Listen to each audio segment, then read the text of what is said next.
Days after the election, and Mayor Frank Scott Jr. is discussing his plans for his second term.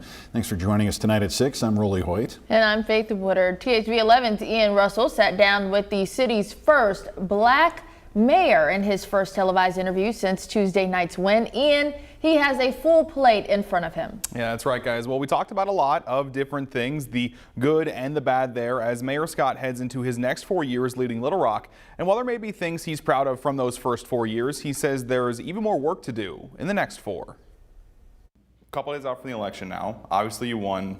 How are you feeling right now? Feeling grateful to the residents of Little Rock. In his first televised interview since winning re-election as Little Rock's mayor, Frank Scott Jr. is reflecting and looking to the future. But transitioning from the jobs growth is continuing to ensure that more families choose to live in Little Rock. Part of that comes from what Mayor Scott says are wins from his first term. To announce 8,000 plus new jobs to the city of Little Rock. We've seen in the most recent 2020 census that the city of Little Rock grew close to 6%. We're now 203,000 people, the top 125 cities in the United States. And things he says they plan to work on, including violent crime in the city. What's your reaction to those numbers as they've continued to go up throughout the year? We know we're now at 74 homicides here in the city of Little Rock.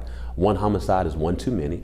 You're talking to someone who gets a phone call each homicide in this city, and it pierces my heart and my mind when we experience it, not only for the individual, the victim, but the victim's family and what it means for our community. Part of stopping those numbers from climbing starts at the Little Rock Police Department, specifically at the top with hiring a new police chief. Because it was my intent to make the decision before the election, but unfortunately that wasn't able to happen. But we want to make sure that we don't rush a decision. Because it's a very important decision. Scott is also set to appear in court later this month over a Freedom of Information Act lawsuit. How do you ensure clear and open communication with the residents of Little Rock with this coming up? We've had some serious challenges with staff allocation and resources as it relates to responding to those records in a timely fashion. I want to make sure I communicate how wholeheartedly we believe in the Freedom of Information Act because we believe that is the essence of the democracy, to ensure that government is open, it's clear and transparent. And while there are things hanging over the start of his second term, Mayor Scott is confident for the future.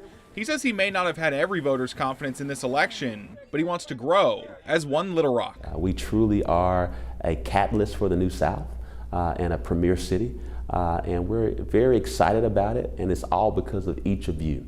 And so, as my mother taught me a long time ago, is just to say 2 words: thank you. And there's a lot more we talked about than just what you saw there. Our whole conversation with Mayor Frank Scott Jr. is available right now over at THV11.com.